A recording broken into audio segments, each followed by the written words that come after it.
see this really is about the choices America makes as a country. Coming out of the Great Depression, America made a choice. We had lived in a boom and bust economy since 1792, if you want to be specific. You know, it would, every few years, what would happen is things would start getting better, and they'd get a little better, and they'd get a little better, and they would start to boom, and then it would all go bust. And the problem was, when it all went bust, it didn't just take down the speculators. It didn't just take down the rich folks. It took down the shopkeepers. It took down the farmers. It took down the people who were employed and barely scratching by. When we hit the Great Depression in the 1930s, as a country, we made a decision, and it's a fundamental shift in our country. And the decision we made was that we could do better. We could do better than that. And the way we decided we would do better is we did it with two principal things. The first is we said, we need some rules and regulations to make the financial system fairer and safer. And that's exactly what we did. Look at it. We had said we wanted to make it safe to put money in banks, and that's what we did, FDIC insurance. We wanted to say it's a little safer to trade on Wall Street, so we put the SEC in place and made it much, much safer. And we said, if you're going to engage in banking, banking should be boring. You want to take risks, go somewhere else, and that was Glass-Steagall. We put in place three basic rules, and that bought us financial stability for more than half a century. We did a second thing coming out of the Great Depression. We said, we're going to make investments in each other. We're going to make investments in our future, in our kids. And how did we do it? Think about the pieces we did over the next 50 years. We said we're going to invest heavily in education. GI Bill, a grateful nation said to its returning veterans, we will invest in getting you an education. NDEA loans, support for state universities. We said, if our kids get a better education, they'll have more opportunities. It was that straightforward. So we made those investments in education. We made the basic investments in infrastructure, in roads, in bridges, in power grids. Why? We made those investments because we weren't sure who was going to think of the next great idea, who was going to figure out the next cool business, but we were pretty sure they were going to need electricity. We were pretty sure they were going to need roads and bridges to be able to get their goods to market.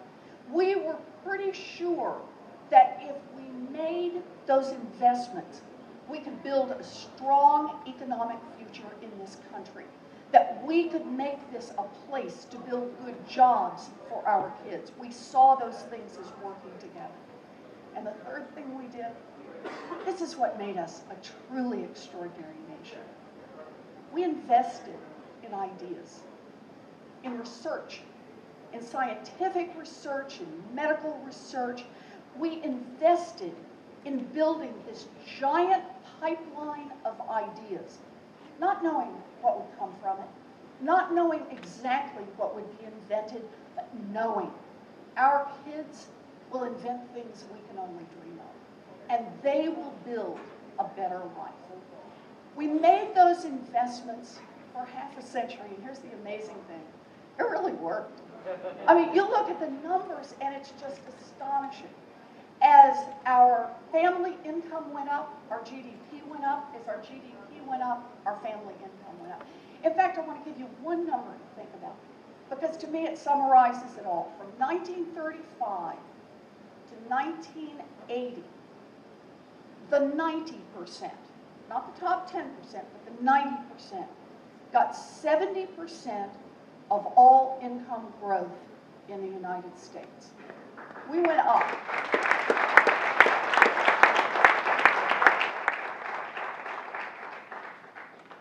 Yeah, it worked, and then it changed.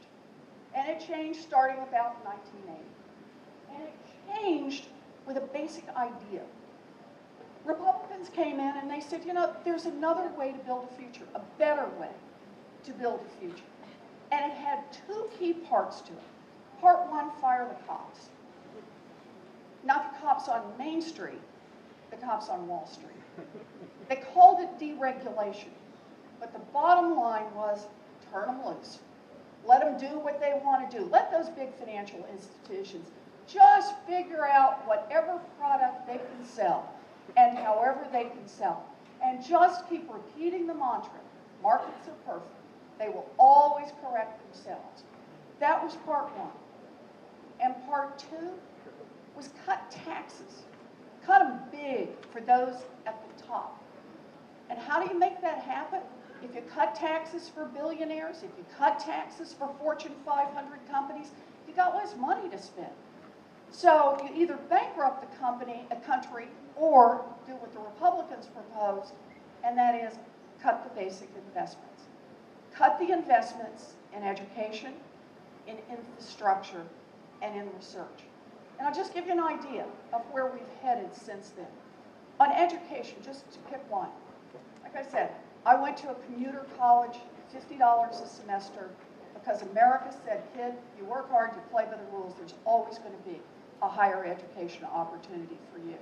Well, I'll tell you what happens today. Adjusted for inflation, a young person going to a state university today will pay 300% of what her mom or dad would have paid just a generation ago.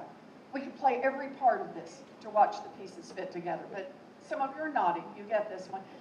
Second one, on infrastructure, just to pick up a piece about infrastructure. The American Society for Civil Engineers says that our underinvestment in infrastructure, our failure to repair our roads, our bridges, our power grid, our failure to bring them up to standards, to advance them into the 21st century, has left us with about a $3.4 trillion bill due on our infrastructure to bring it up to code. Think about that. Or I'll put it another way, just so you get it in some context. China, right now, is investing about 9% of its GDP in infrastructure. They are building a future for their children. They are building a future for their businesses. What are we doing here in the United States? We've been stuck around 2.4%, and the Republican budgets are now saying, cut, cut, cut. That's not how we build an infrastructure. And then, research. We have cut, as a country, that pipeline of ideas as a proportion of GDP by nearly half since the early 70s. Just think about that. We have, at a time when we face an aging population, the onset of Alzheimer's, at a time when we worry about diabetes and autism, what have we done to the National Institutes of Health? We have shrunk the money that is available to them. So that young people in this country today who want to go into medical research, look left, look right, realize that people in their 40s and 50s with lots of experience can't get their research funded and say, there's no future in this for me. From 1980 to 2012. Remember how from 1935 to 1980, the 90%, not the top 10, but the 90% got 70% of all the income growth. From 1980 to 2012, the 90% got zero. None. Nothing. All of the income growth in the United States during that time period has gone to the top 10%. Nothing left over for everybody else. That's not how we build a future.